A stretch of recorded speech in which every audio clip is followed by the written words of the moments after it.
ഈ ആരോപണം കർണാടക നിയമസഭയിൽ ഉൾപ്പെടെ ഉയർന്നതാണ്. രാജീവ്ജി, എന്തുകൊണ്ടാണ് മറുപടി പറയാൻ ഭയക്കുന്നത്? താങ്കൾ എന്താണ് ചോദ്യങ്ങൾക്ക് മുന്നിൽ മറുപടി പറയാതെ മടങ്ങുന്നത്?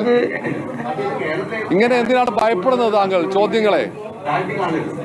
313 കോടി താങ്കൾ കട്ടെടുത്തെന്നാണോ രാജീവ് ചന്ദ്രശേഖർ? പണം കട്ടെടുത്തോ? ഏതാണ്ട് 313 എന്താണ് മറുപടി? താങ്കൾക്ക് ഭയമാണോ? ചോദ്യങ്ങൾക്ക് മുന്നിൽ BJP സംസ്ഥാന അധ്യക്ഷനല്ലേ, എന്താണ് ഭയപ്പെടുന്നത്?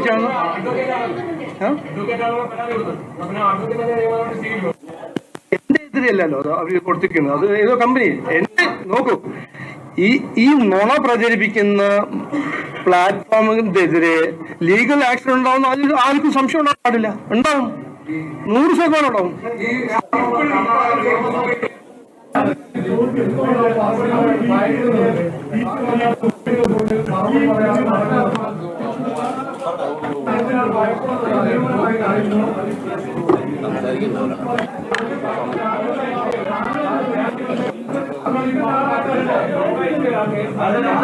താങ്കൾ പണം കട്ടെടുത്തോ?